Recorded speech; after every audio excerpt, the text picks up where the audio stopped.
friends. This is the JLS Fund podcast hosted at Patreon, The Last Alchemist. Visit Patreon to see early versions of our intriguing guests. And today we have arguably the most intriguing guest with tremendous stories and a personal friend, Norman Ohler, author of Blitzed, methamphetamine use among the Nazis, and this year's Tripped, involving LSD in wartime Germany. And so it's a great privilege to speak with Norman today and his most popular work. Norman's been interviewed by Joe Rogan, Lex Friedman. He's spoken across the United States. He's extraordinarily popular. His Instagram is enormous. Please meet Norman Ohler. Hello, Leonard. I'm so happy that you invited me on your spectacular podcast, which I love very much. And I'm very happy that we spend some time together. Greetings from Berlin. Well, greetings from Santa Fe, and greetings to our audience. We're going to have some fun today. And goodness, I have 20 questions you asked in our format. The first 10 are serious. The second 10 are anything goes. They're wild and wicked and unanticipated by Norman. So this is unscripted. So we will take off and have some fun. So Norman, your book Blitzed examines how stimulants like methamphetamine were systematically used in the German military. Were you surprised in your archival research about how drugs influenced, at the higher levels, even strategic decisions?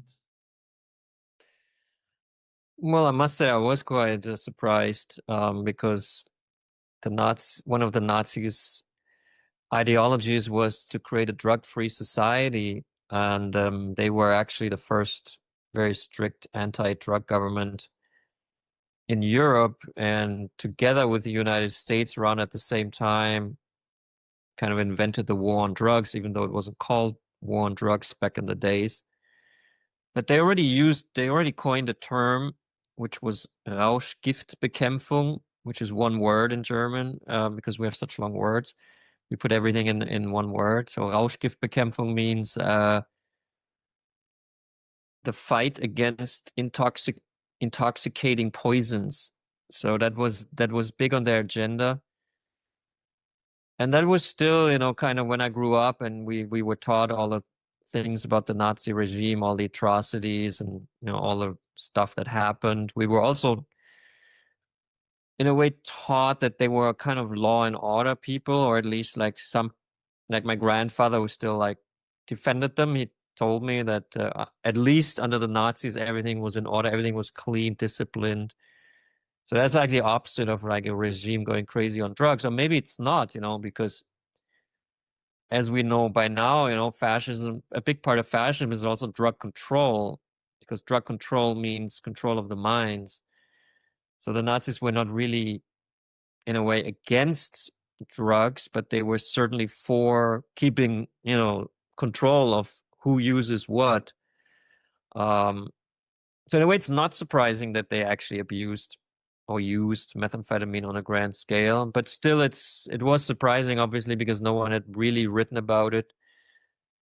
A lot of stuff that I found in the archives had never been looked at before.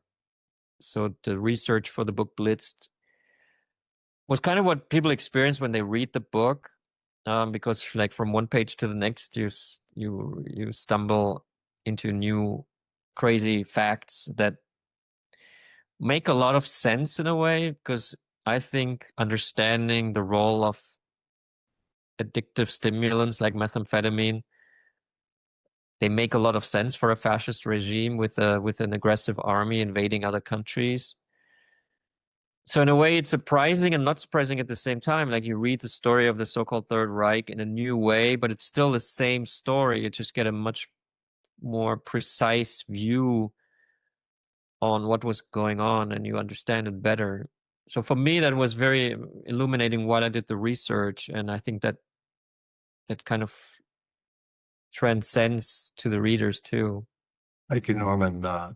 So going back to your Lex Friedman interview, you talk about, dare I say it, Adolf Hitler and his extensive use of opioids and other substances. How do you think Hitler's drug use altered his decision making? Well, Specific military decisions to his altered state. we're quite lucky that his doctor kept a very extensive record of his uh, of his healing sessions with Hitler, or drug sessions, however you want to call them. Basically, he was doing something with Hitler every day, and he writes it down. But he not only writes down what drugs he gave, he also writes down like what happened on that day in terms of military development or before the war, otherwise Hitler's mood or Hitler, the stuff Hitler had to do that day, and that would always correspond, like the drugs he was taking for that day would always correspond to his tasks. So it's really very detailed, and there's developments that are quite obvious. The drug usage got more intense as the war went on, especially as the war developed in a bad way for the German military. Hitler's drugs go up. We can see, for example, that Hitler's basic ideology has nothing to do with drugs. He formed that ideology already in the 1920s when he wrote Mein Kampf, My Struggle, which is basically a racist, the racist textbook that the Nazi movement then based itself on. And that had nothing to do with drugs. So Hitler wasn't like a nice person, then he took bad drugs and he became like a racist. He was the racism, the ideology, the aggressiveness, the fear of the other. I could not see that this comes from drugs. So also I think that means that his responsibility for his actions is not lessened because he was like a drug user. So the drugs really play an important part in his life after 1941, when the first problems arise on the battlefield with the Soviet Union. He tries to basically stay in a good mood. He was depressed quite a bit or insecure, like meeting 30 highly intelligent Wehrmacht generals in a military briefing room, and they all kind of have their opinion how the war should be fought. But he being the leader, like who claims that he knows everything better, like he also had to appear like this kind of person in the room the whole time, which was quite stressful. So he would use, weirdly enough, opioids quite a bit to have that presence in the room. And apparently there are opioids like Oikodal, which was a German product at the time, which now is called OxyContin,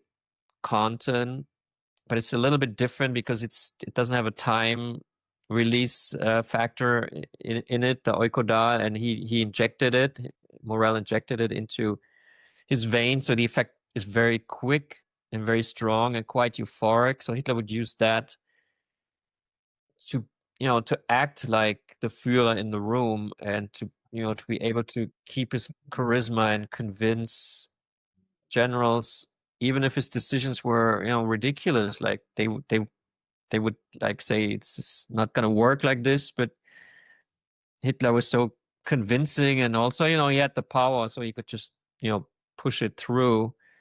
So he used basically drugs later in the war to keep his tunnel vision and not really look at reality. He was not really like soberly trying to assess the situation and then come to like rational conclusions how the German army or the military should behave. He just kept himself in this kind of superhuman illusionary state where he would know everything better, and of course the Germans are stronger than the rest of the world and would win. So he used kind of drugs to flee the world in a way, to like not look at the world, to stay in his own chemical bunker. And do you know the drug that was used to kill his dog in the bunker as the experiment, the final drug he took? Well, the final drug, what I read was cyanide, um, and he passed it out in the bunker to some of his, highest ranking colleagues. It was like an honor to receive the cyanide from the Führer himself. And he said apparently that he was sorry that this is the last thing he can give to them. And then, they committed suicide in the bunker. Not all of them, but Hitler was not the only one committing suicide. And actually, there was a book written about the last days of the Third Reich when like thousands of people, officers all over the country, Right. took cyanide or shot themselves in the head to kind of follow And elderly couples on park benches and entire families that as well. Yeah. Because Germany amazing. life without socialism is unthinkable for this moment. Intense days. My uncles were with Patton in World War II and among the first to enter the death camps. So I grew up with stories of all this. And thank you, Norman. And so in Tripped, you cover the darker side of a psychedelic era, the early CIA experiments, including MK Ultra. How do you assess the ethical legacy of that era, MK Ultra, for neuroscience, for policy? How has it played out after the Church Committee in the 70s shut everything down in the U.S. and how has that now changed? What do you see? Well, I mean, I was interested in the early beginnings of MK Ultra, like where does it come from? Because I had read SS reports from the concentration camp of Dachau using mescaline and another tasteless and odorless, potent hallucinogenic drug, which I kind of assumed was LSD because those experiments were done in after 43, like in 44 mostly. And Richard Kuhn, the leading Nazi biochemist, I found out in my research, was best friends with the CEO of Sandoz, where Albert Hoffmann, the chemist, worked and discovered LSD. And I found letters between the two discussing their ergot research at Sandoz, and then also Kuhn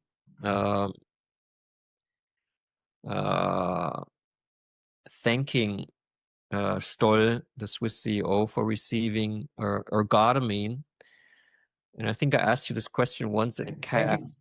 Thinking Stoll himself. Yeah, thank you. Yeah. And the pharmacology section of Sandoz is one of the first people to take LSD. My goodness. Well, I mean, Kuhn received ergotamine 0.5 gram in October 1943. So I'm asking an expert what would Kuhn do with ergotamine, and then later on 44 they're using an odorless, tasteless substance in the concentration camp of Dachau to refine their interrogation techniques. It seems to me that Kuhn was probably making LSD from ergotamine. Or, I mean, I'm surprised. Why didn't Stoll send LSD proper? Why would he send ergotamine? Is there any reason for this? Well, he could have used ergotamine as an abortifacient to attempt to induce abortions, uterine contractions in women, frankly, as part of his torturous medical regimes, or just experimenting with its properties. Induce gangrene, what have you, all terrible visual effects. But your thesis that he may have synthesized a small quantity of LSD from that very small quantity of ergotamine is not unreasonable, especially with the odorless, tasteless material that later appeared in the camps. That's extremely intriguing. And of So course, 0.5 gram is not that much. well, synthesizing from 0.5 gram, you would have perhaps 150 milligrams at most of LSD. They require like micro blast, very small amounts of glassware and chemicals, and it's certainly doable. Right. I probably would agree that the ergotamine was used to manufacture LSD. Yes. So In any case, when the Americans liberate Dachau, they find these reports, and then the American military had a special unit called Alsos attached to it, and Alsos was responsible for investigating German scientists. So what they did was they interrogated Kuhn in Heidelberg when American forces occupied Heidelberg, and Kuhn was not reluctant to talk about LSD, and that LSD was part of his search for the truth drug, which was, a goal of the Nazis to find that ominous truth drug. And that actually got the U.S. military interested in LSD. They had obviously never heard about it before. right. So Kuhn's experiments were the underpinning of MK Ultra use of LSD for interrogations. That's a fabulous insight arising from a U.S. intelligence agencies interrogating Kuhn. Heidelberg, I had the pleasure of meeting Albert Hoffman in Heidelberg in '96, and he was in his I was early. at the same conference, but I didn't meet you. Oh, well, the European Conference on Yeah, that was Consciousness. there. Yes, yes.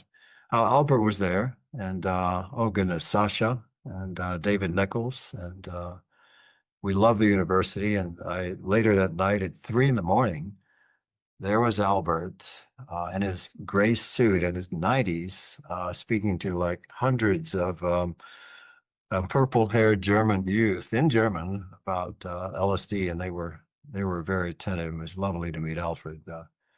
He sent me a copy of his book, which was seized by American authorities, and Which book?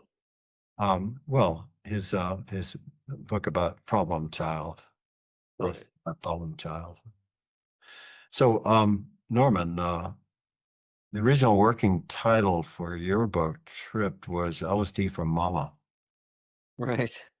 and it reflects your interest in psychedelics for Alzheimer's. Yeah, I mean, while I was Expand on that. while I was researching the early history of LSD, trying to figure out that Nazi connection, I also, looked a bit into current LSD research, and I received and read a white paper from the American company, which don't exist anymore, I believe, Eleusis, by Shlomi Raz and some other people working there. Robbie And is still with us, quite active in the startup and biotech area. yeah, I know. I met Shlomi the other day in New York, and I didn't know him at the time, obviously, but I read in the paper that small dosages of LSD could be helpful against Alzheimer's, and since my mother is suffering from that terrible disease, I discussed it with her, as far as she could understand, and also with my father, who took care of her at the time. And that kind of led my father, who had been a judge actually before in Germany, a state court judge, so not really a drug person, as he would say. He said, "I'm a man of the law," but still, he became interested, and he asked me if LSD is helpful against Alzheimer's. Why can't he buy it in the pharmacy? Why is it illegal? Why, a lot of whys actually. And that set me on to my journey to really research now the story of LSD. And so in the end, I come back to him with the story, which now is laid out in Tripped. What is LSD? How was it developed? Why didn't it become a medicine? What went wrong? Basically, I come back to my family with the story, and then my parents decide to use LSD in microdoses, and the Alzheimer's got better. It didn't vanish, because I think my mother started too late, but it certainly helped her whenever she took LSD, which she doesn't do anymore, unfortunately, I would say, but that's my father's decision. But when she still took it, she would always have a cognitive enhanced experience. like speak much better to us, be more present in the room, be happier. And this lasted for 5-6 hours. So really her brain, it was like her brain was like barren earth, and suddenly there was a bit of rain, and then things were happening. Great I thought analogy. Lovely it was analogy. great. Yeah. A gentle rain. That's why I wanted to call the book LSD for Mom. But then I got sidetracked by my German publisher. He didn't like the title. I think it's a great title. So I hope when we publish the paperback in Germany, we're going to rename the book. Let's see. Yes, well, I have the privilege of having an actual copy in German of LSD for Mama sent early on from Norman. Right. It's Well, I mean, you very, were quite helpful. I mean, and I also want to mention before we forget it, the way we connected, because I just wrote to you out of the blue, and you probably wouldn't have responded because you still couldn't also respond at the time as you liked, but you had read Blitzed a few years ago, and so you did. in prison, it was very popular among the Nazi youth with tattoos of Hitler and so forth on their bodies. So was that in the library of the prison, or how did you get your hands on? It circulated carefully among the men. All right. Did they Perhaps it was a like it? library book, but not didn't last long in there. But the neo-Nazis were very fond of it. I Quite thought maybe they would hate it because it kind of says that Nazis were only so strong on the battlefield because they used meth. well. Goodness. No, but you were They also were very influential. extraordinary characters. Some had entire red swastikas tattooed on their skulls, quite large swastikas.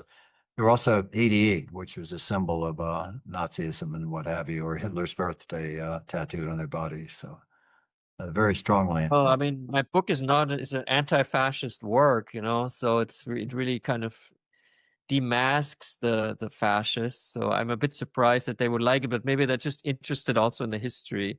It was the covert nature of the work. Any books on Nazism are forbidden in the federal system, but this somehow survived and with Oh, right. hand to Okay. hand. And the Well, one fell into my hands, and I read it with great glee. And which brings up a question: um, how do you see the relationship between war and trauma and drug innovation historically today, like wartime stimulant research versus modern useful drugs? I mean, many historians have overlooked the drug angle in World War II. right. I mean,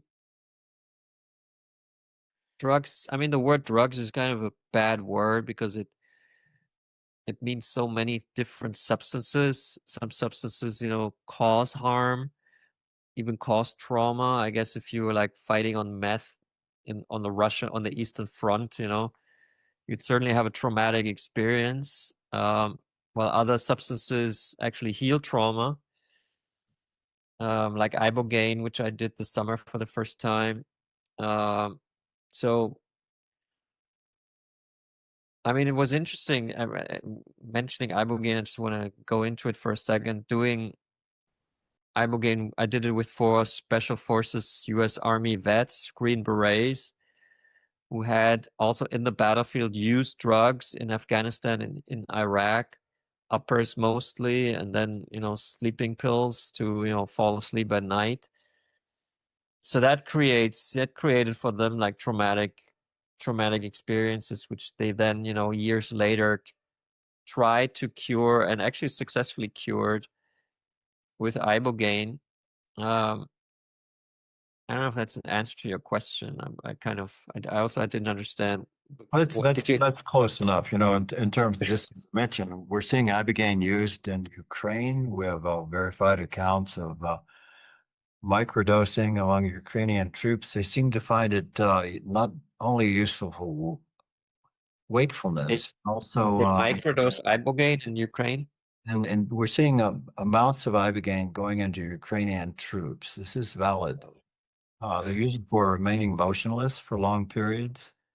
Huh. Uh, for wakefulness. It also seems to improve their visual acuity. They can see tanks that are hidden by various claws, if you will, in the trees. They seem to have a greater visual acuity. So Uh, quite a bit of it actually is going in there. But huh? um, okay, so um, what what barriers, cultural or institutional barriers, did you experience while you're trying to do this work? I mean, you're digging into very sensitive areas long ago. Right. Well, I had a very good not informant is the wrong word. Person in the German military who told me a lot of things about because he was the current German army has like a historical research department, and this one officer knew a lot, obviously, about World War II and the Wehrmacht. Even though the Wehrmacht and the current German army are not the same military body, Wehrmacht was outlawed after the war. Um, so the current German army, but still, people they research it, and he gave me a lot of information. And when he read Blitzed, he wrote me that he doesn't want to speak to me again because I made it seem like the German Wehrmacht was only so powerful because they used amphetamines, and he was like they were also very powerful because they were just very good soldiers. So he was his pride was kind of hurt, which I thought was weird because I never thought that a current contemporary German soldier would still feel the connection to the Wehrmacht because they're such different organizations. But maybe they're not, It's just the army of Germany. Also, the Wehrmacht was not a Nazi organization from the start. It was just the German army, which obviously got under the influence of the Nazi party once they, took power and, infiltrated also the army with their people, you know. But that was kind of the only negative reaction I got. Most people were just stunned by the research and happy to read a more precise account of World War II. Well, thank you for giving us that, Norman. You've written a history that is unrecorded elsewhere, and you've done research and revealed issues that were unknown. I recall when first reading your manuscript, I was concerned about the public response to some of your discoveries of linking the Nazis to early LSD development. But it seems to have gone well. Your work is very, very popular, which brings the next question. So given your deep dive into psychoactive substances that shape the 20th century geopolitics, um, what do you think the next frontier is? Psychedelics or neuro enhancement or AI-driven biohacking or something else? Where's it going? Um, I think Iboga is the future. I think once we overcome the nation states and create a planetary society, which will be powered by AI. Otherwise, I think AI can help us to organize a lot, but it needs to be an open source AI and not an AI that belongs to a company or a government or an individual. So once we've reached that planetary stage, I think we certainly will need, or it certainly would be helpful for us as a species to work through the incredible trauma that has already occurred and will, occur until we've reached that next phase of civilization, because the nation states will not give up their power easily. There will be a lot of horrible things that I would imagine that will happen in the next few decades until we've overcome that hierarchical system that we're all suffering from now, except if you're a billionaire. So I think we will need, as a species, the access to psychedelics on a planetary scale, and planetary rituals everywhere, ritual centers everywhere. And I think Iboga or Ibogaine will play quite a big role because to me, it seems like to be the most powerful psychedelic substance there is. So I think I mean we actually don't need that much as human beings on this planet, you know, where we have a functioning ecosystem still. Stuff is growing. We're happy in small groups. We're quite loving and lovable creatures. Just the modern system, the capitalist with a big C system, uh, just has gotten completely out of hand. And so I would imagine we don't need that much more technology, actually. We need kindness. We need communication from one person to the next person.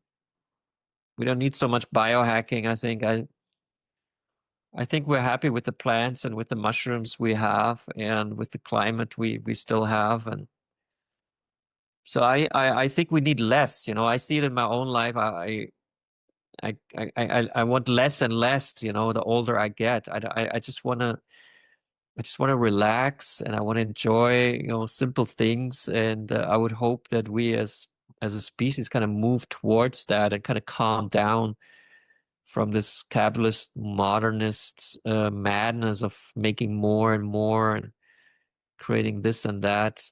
Uh, that's kind of what I would hope, that we kind of simplify and stop the violence, especially.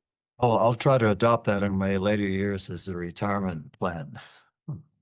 Thanks so Yeah, I think it's much. great. I think you live in a great place. You should enjoy the sunrise and the sunset.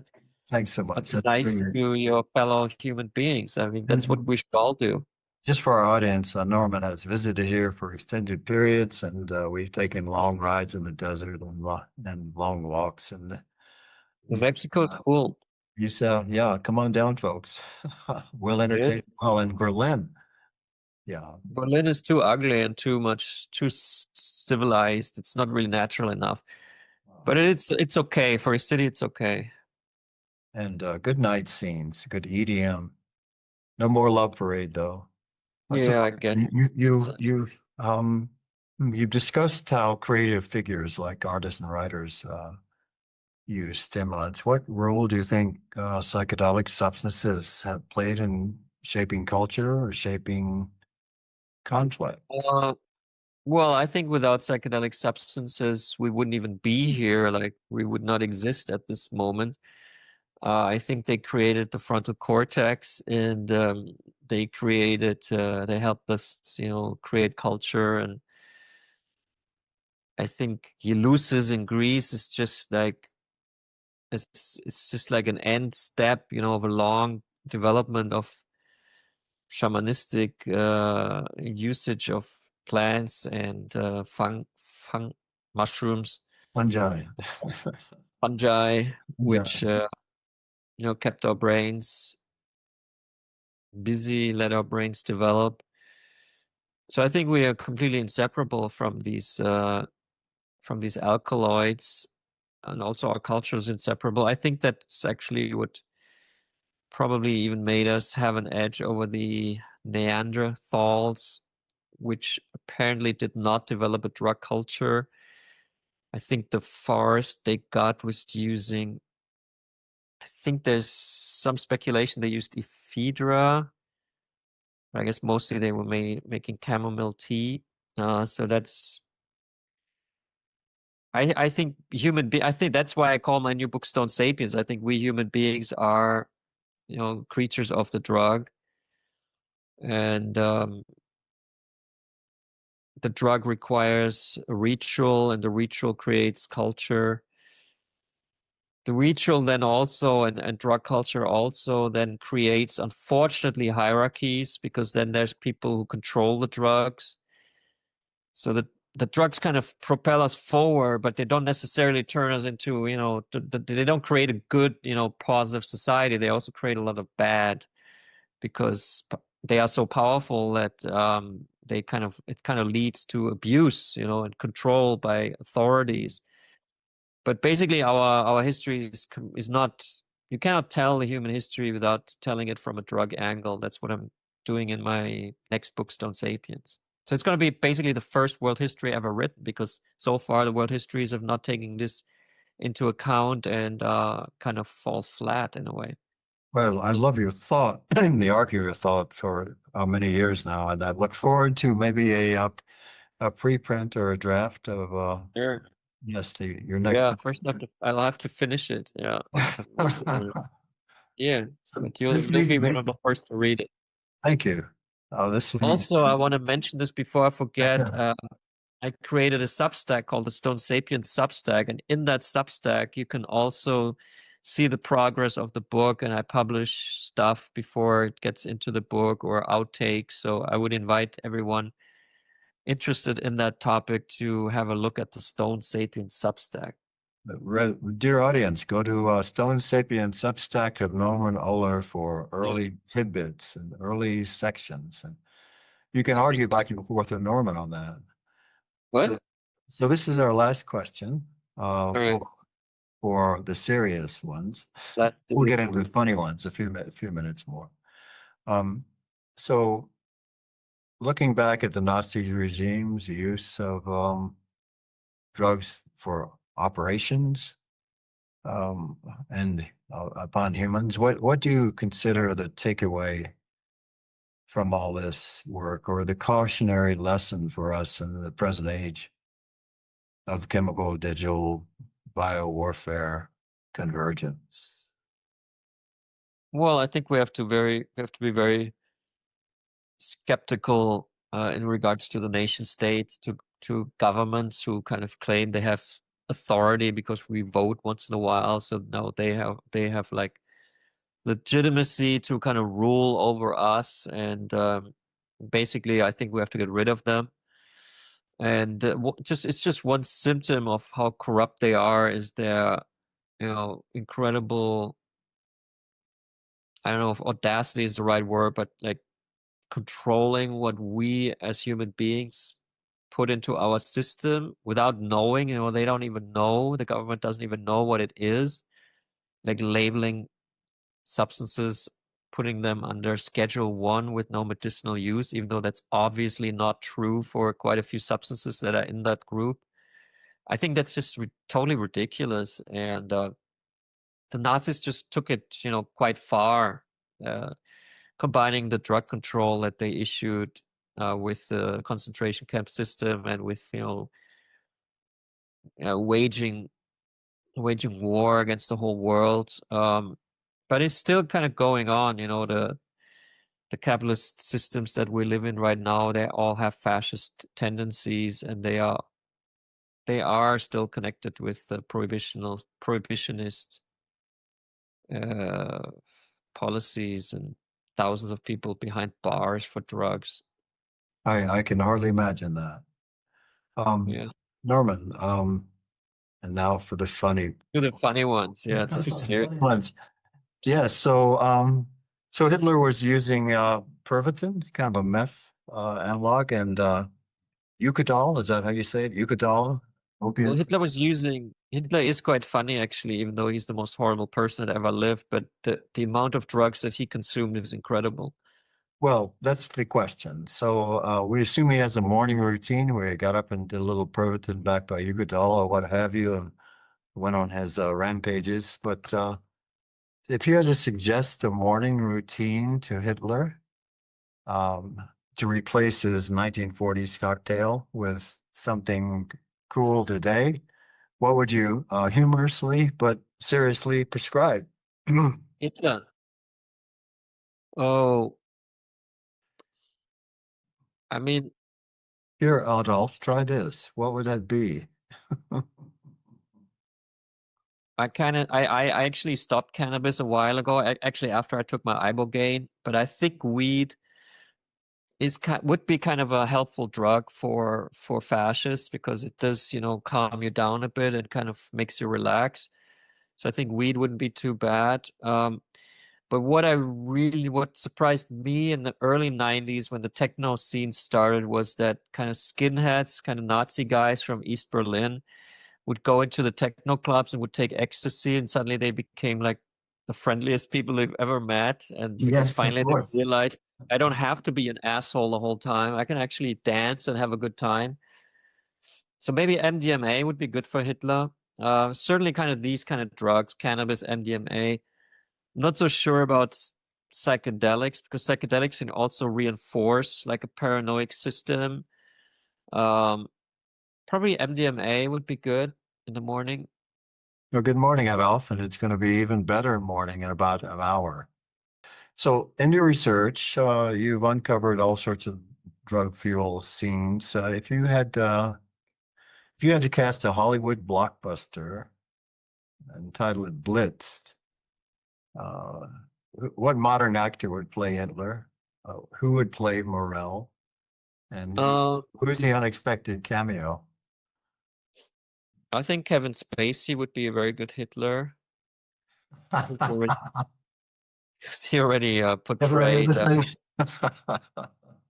Yeah, I think he would be excellent.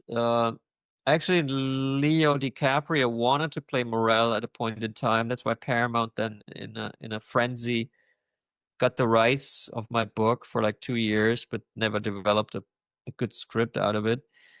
I mean, Leo looks kind of different than Morel because Morel was extremely ugly and overweight, and but I guess that's like the challenge for a Hollywood star to get like the Oscar or something. So I would be happy to see him. Um, yeah, I think Spade. Well, I think Johnny Depp could be good also as Hitler actually. Pretty scary, but maybe too cool. Because Hitler was not really cool. Also, that would be a challenge for Spacey. But he's, I don't know.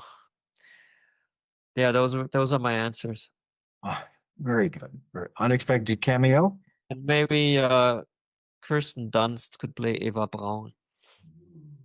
Well done. Well done. Thanks. So you mentioned on the podcast he was either Lex or Dioraga that you resisted the needle yourself, but asked someone else to try Eucadol to feel what Hitler may have Yeah, felt. Were you ever to yeah. try any of that purely for research or? I've never really been an opioid person, and I don't really like needles. So I've never injected, for example, Oicodal or heroin or any of these drugs. I think the effect could be quite interesting to me personally, but I just never felt like doing it, going into that intensity, even though I have, gone into intensity with psychedelics, but not never with opioids. But I know a friend who's a DJ. Um, I actually spoke with him today because he is a good friend, and he said that I mention him sometimes on podcasts and always say how many drugs he takes, and then he can never show these podcasts to his daughter. But I mean, he actually did. He did inject Oicodal to tell me what it was like, and he said it's the most beautiful high that he had ever experienced. Very strong. I Mm. mean, I can't recommend it, obviously, because it's a very habit-forming thing, but I guess the effect itself, while it lasts, can be experienced as extremely pleasurable. That's why people take opioids, I would imagine. But I've never done it myself. What I did do was crystal meth because I was writing in Blitzed about, what happened to the German soldiers in the tanks getting high on meth, being in the tank for like 10 hours, rolling through the French countryside, like how do they feel? So I asked my cannabis dealer at the time, could she bring me some meth also? And she said, no, I don't want to touch that stuff. But a few weeks later, she said, I actually know another guy who sells meth, and he said he would sell you a gram. So I got a gram, and I used that. And I could feel the addictive qualities of it because you feel quite elevated while you're on it. But then I had like a huge depression when it wore off. I'm very sensitive to these substances apparently, so I was like depressed for 2 weeks, so that was quite horrible. Like for one pleasurable, quote unquote pleasurable experience of like 8 to 10 hours, I was depressed for 2 weeks. So while you're depressed, you take it again, so you're not depressed anymore. That's how I guess it works. Did you So write while you were on this material? yeah, I wrote a lot on it, and some of it was I'm good, sure but you did. some of it also was not good because And this corresponds to some of the research that the German universities had done with this, with Pervitin in the 30s.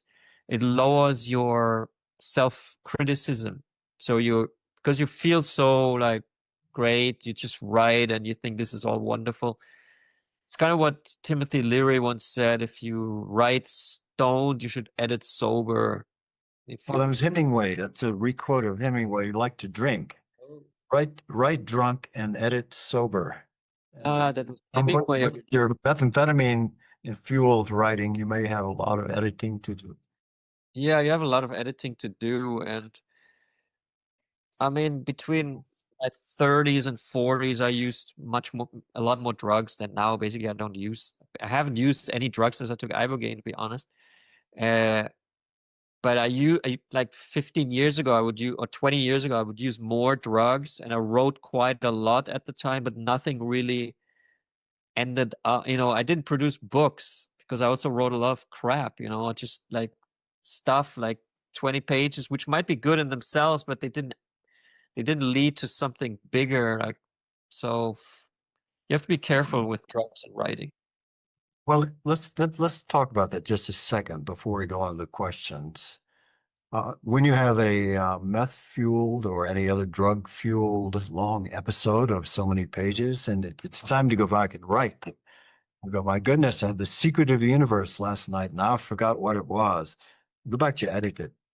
Do you ever find a gem or so that survived from the drug state that survives Yeah. in lucid state that's very useful, a little diamond? I would say so, yeah. I mean, I used especially MDMA in the 90s to go into Berlin clubs and go on the dance floor for like maybe 8 hours dancing, and kind of the movement of dancing with the drug was a very creative state that I was in, and I had a little notepad with me. So whenever I had a thought, I would go to the side of the dance floor and write it down, which actually made some other people in the club, they became suspicious. They thought I was maybe a cop or some, who writes in the club. But I did then later on, after like 2 days when I was sober again, I would look, and I would find gems. So I think it is, but it comes at a high price, you like waste like a whole week for like 5 good sentences. So maybe it's good. Maybe if you're a poet, it would be good because you don't need to write like long volumes. You just need to have like, so for Allen Ginsberg, it was probably amazing to be on drugs the whole time and, have crazy thoughts that you wouldn't otherwise have. It's just the payoff is quite high. The thought Write makes it. me howl.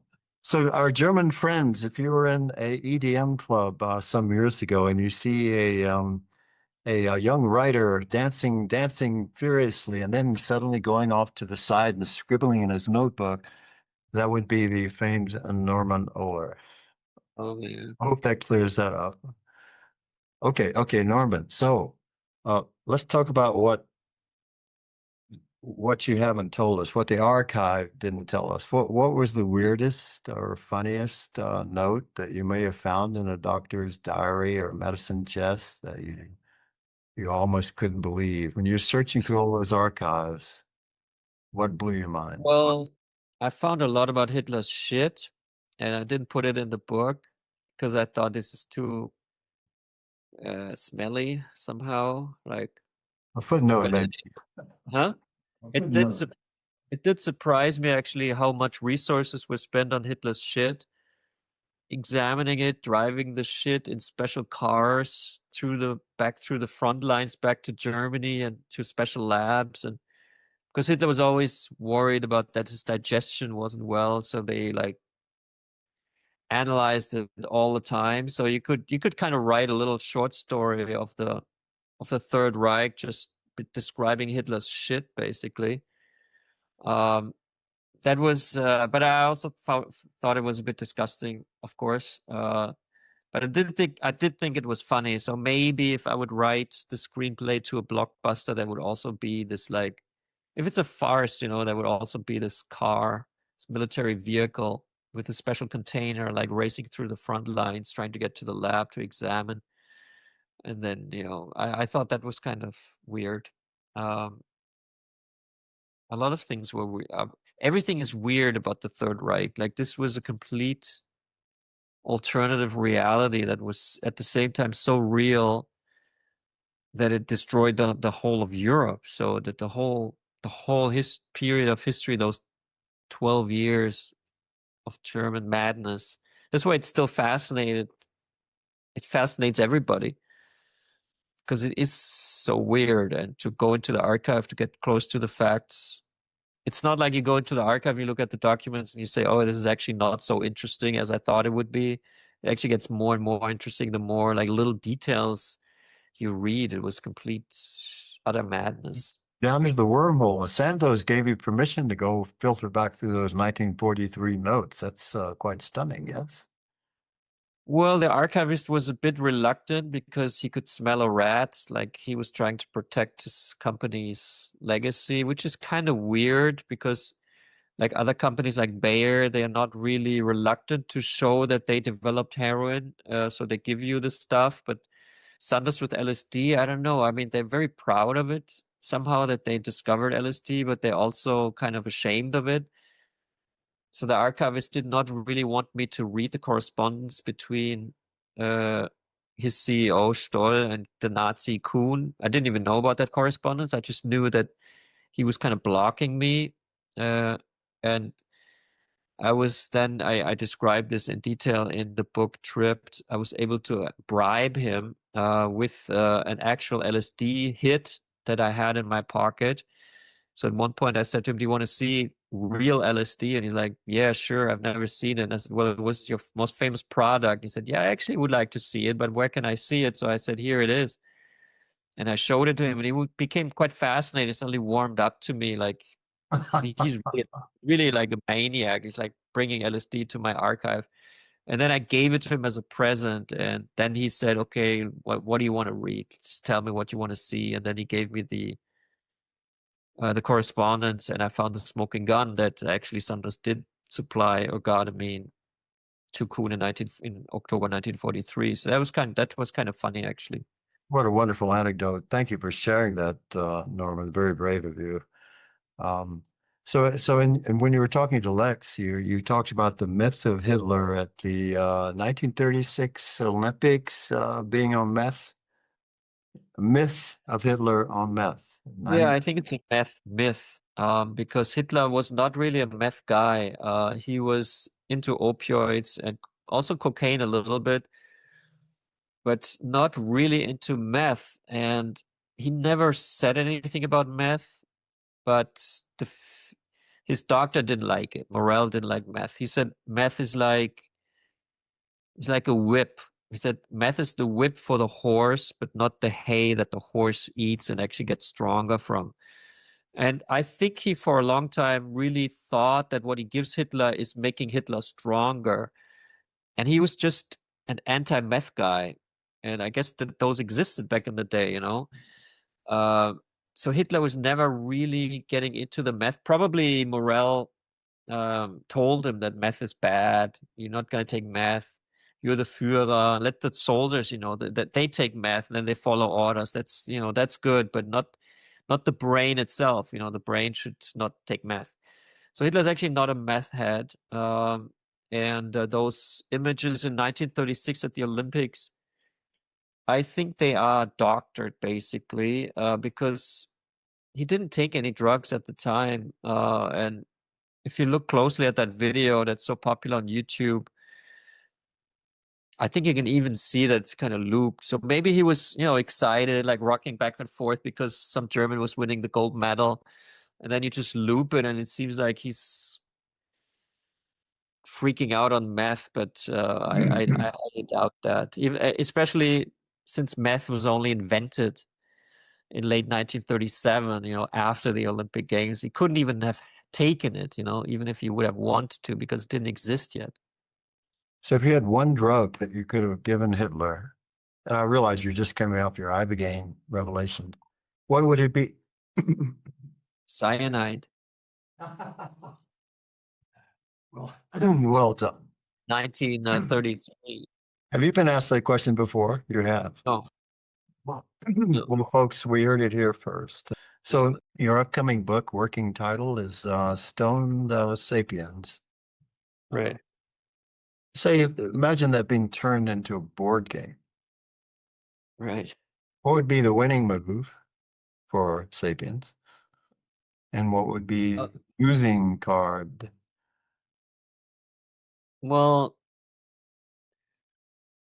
I think the winning move would be to consume ibogaine and kind of complete the circle, because I think iboga was a very early drug that we took as a species. I think actually, I mean, ibogaine only plays a role in like maybe 20 pages of the book, but I do think it's a very important substance for us as human beings.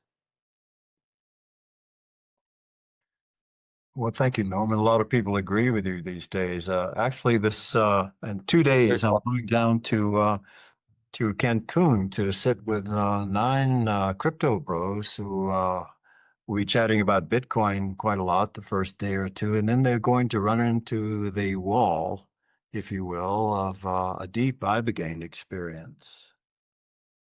And it's my privilege to spend some time.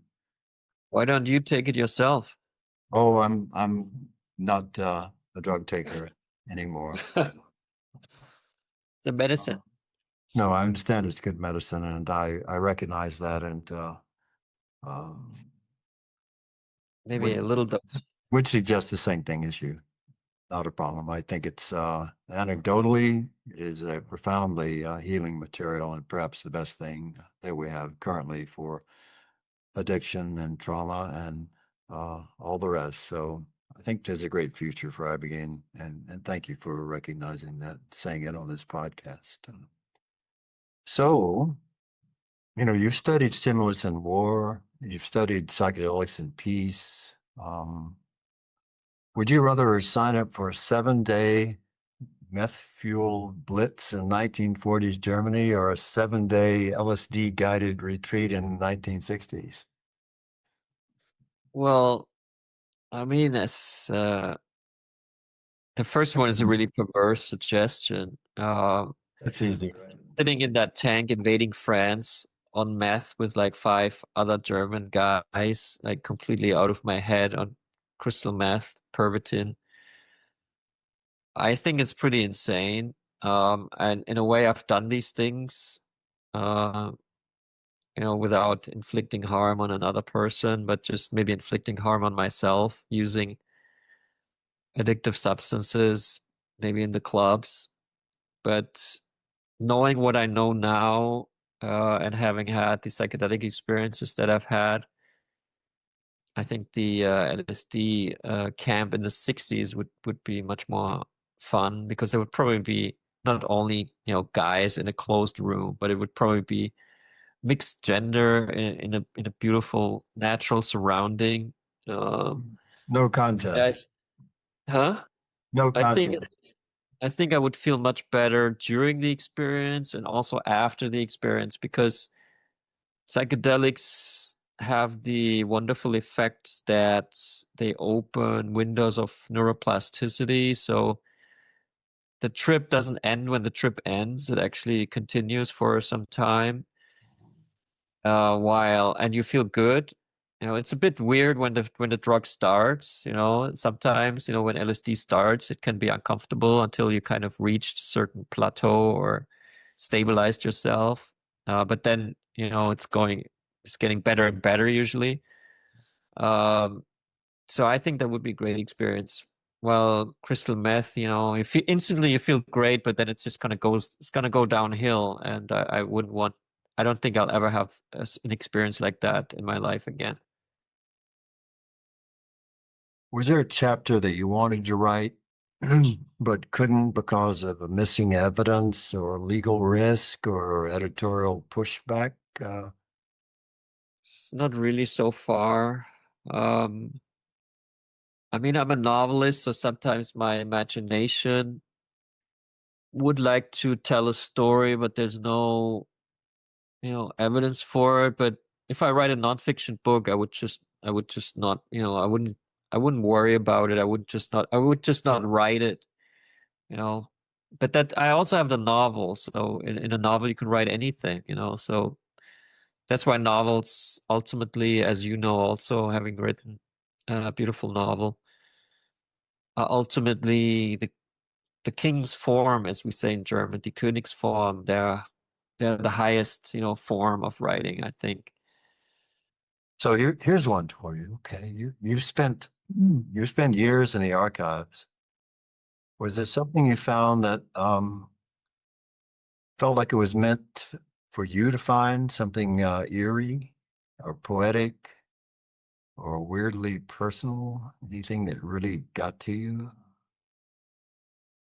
I mean, that whole Hitler thing was really for me to find because no one had found it before, even though Hitler is the most examined person in world history. And when I read a report by SS people about Morell, the doctor, going into Hitler's room, spending like 20 minutes inside, then coming out with a syringe in his hand, going to the washroom of the SS and washing out the syringe and then leaving again.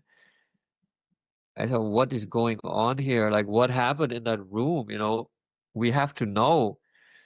And then, you know, the next thing the archivist puts on my table is, you know, the actual books of the doctor, like where he writes what's going on in the room. And I had this. And I knew that I was the one that was supposed to find this because I also know so much about drugs. You know, I know much about history, but also about drugs. And historians never they never had that kind of access to it. So it was really waiting for a guy like me to find it. And yeah, that was my feeling in this Federal Archive of Germany. Well, it sounds like it was really meant for you, Norman. I think so. So you know, with writing and such. Which is also weird, you know, because you don't decide I'm going to become the world's leading Hitler expert. Why would you want that, you know? But it kind of fell into my lap and it's kind of funny, you know. I don't mind it, you know, because I think it's important because fascism is now, you know, coming back. So it's interesting to understand the fascist character so we are more, you know, aware of it and maybe can prevent it or, you know, And how destroy it it before it overlooked. destroys us. As you mentioned, the most reported individual in history, and Norman found the drug connection. So, speaking of drugs and writing, though, how do you think your own writing process has changed through immersion in the previous book, Tripped, or for your experiences throughout your life? Has it sharpened your focus? I mean, my first really strong drug experience was with LSD when I was 23 in downtown Manhattan. It took about 1 hour to come on. Before that, I felt nothing. And after 1 hour, walls of a small toilet I was in a restaurant started shaking like this. And then I went outside and I saw a New York City bus coming around the corner and changing from a bus into pure electricity, gliding by. Then I went into the next bar. I saw a good friend of mine, and she was this short. Like I was looking down, I saw her this short, and I said, Like like, Dora, Alice went what's through going this on? wall. This trip was 1,000 times stronger than all the other LSD I had taken. And it was just one paper, it was one trip.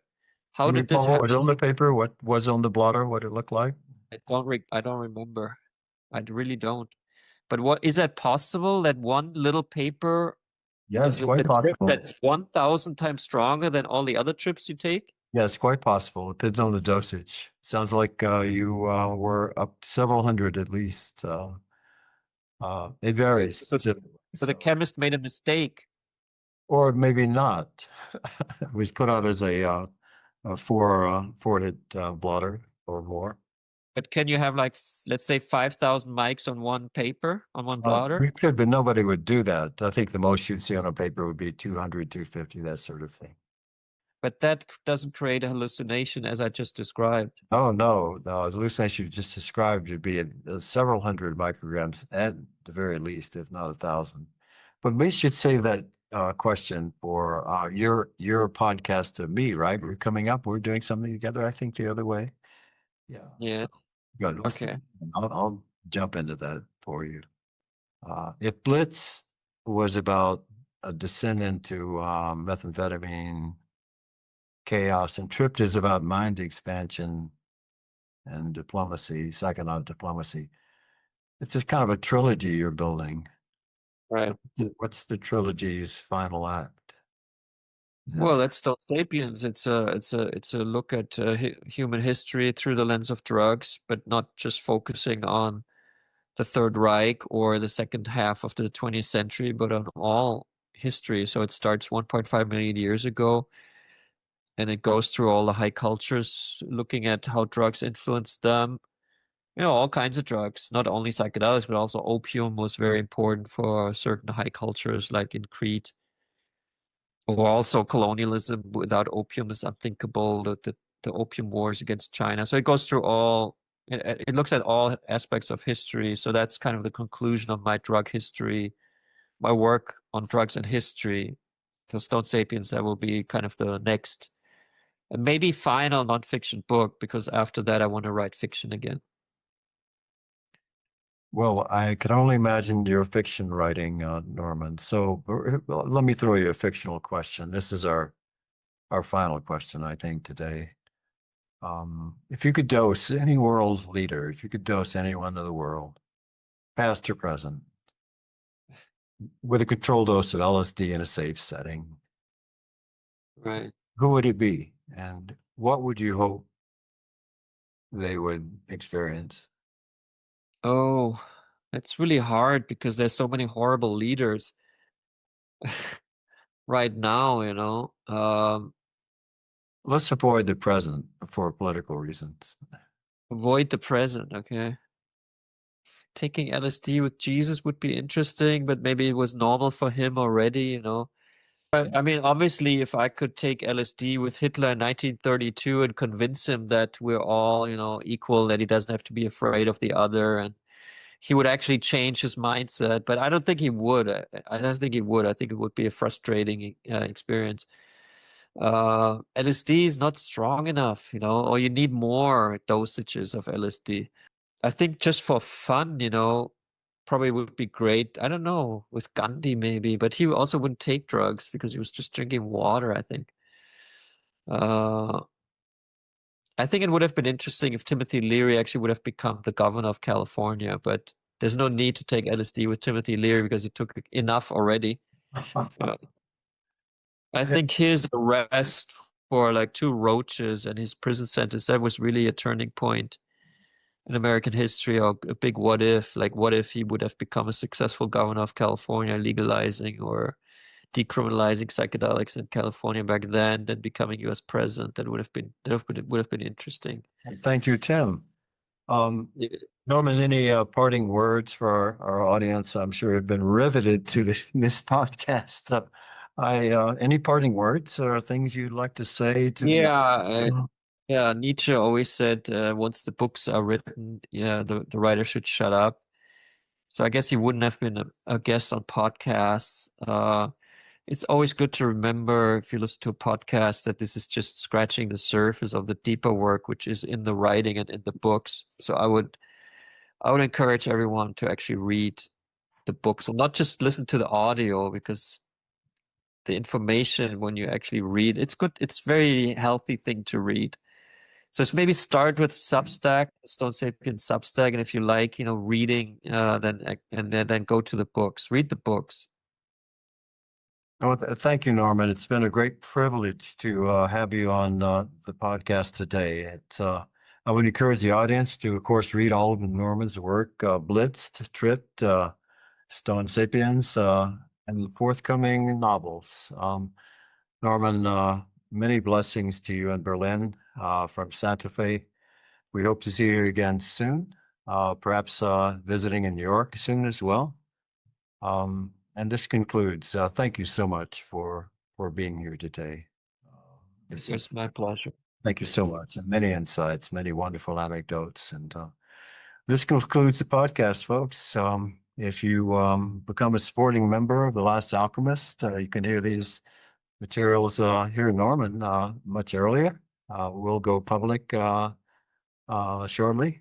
And many blessings to all. And thank you, Norman, and to our audience.